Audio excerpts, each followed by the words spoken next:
Gələsizlər, yiyisizlər, içəsizlər, baxasını bərabər əslər üzəyinizə, mənizi kütüb qalanız. Assalamu alaykum qadrli obunaçılar. Hazır vaxtda men Yangi Bozor tumanida joylashgan Palma kafega keldim. Somsa chiqishi kelibdi. Vodidan o'zgartirishlar kiritgan shular haqida azim batafsil ma'lumot berib sizlarga tushuntirib o'taman. Birgalikda ko'ramiz. Yaxshimisiz? Yaxshi, Ahmad. Xalqimizga tushuntirib bering. Necha xil somsa odamimiz beradi? Somsalarimizni turi ko'p. Tovuq go'shida, tovuq fileda qilingan. Bular 8000 so'mdan. Kartoshkaligimiz bor, ichida yog'lar solingan. Bularimiz 5000 so'mdan. Tovuq go'shi, tovuqda oyog'i solingan, go'len, ichida to'g'ralgan go'shlari bor. Tovuq go'shi, buning ichida siriyan bor, tovuqda oyog'i bor. Bular 12000 so'mdan. Qovurg'ali somsamiz bor, qo'y go'shida. Bu 15000 so'mdan. Oddiy tomchi go'shtli somsamiz bor, u 12000 so'm. Ko'k somsa qo'shamiz, keyin oshqovoqda somsa qo'shamiz.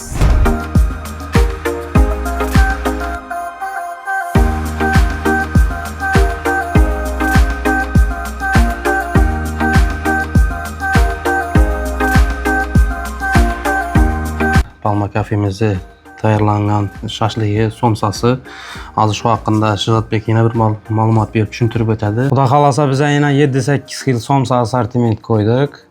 10 yaqin shashlik assortiment qo'ydik. Kelasizlar, yeb baho beraverasizlar.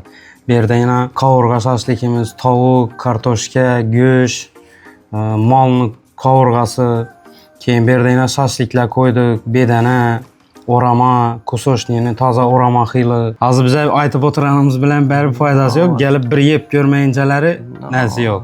Hammasi somsamizning xamirlari patira bo'ladi. Dimmazal og'zingda eriydi xamiri. Kelib yeb ko'rib baho beraverasizlar o'zaringiz. Yaxshi.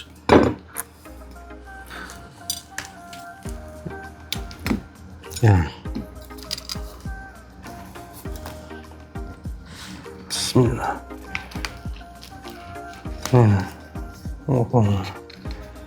Mana ajoyib pishibdi do'stlar. Ko'rib turganingizdek.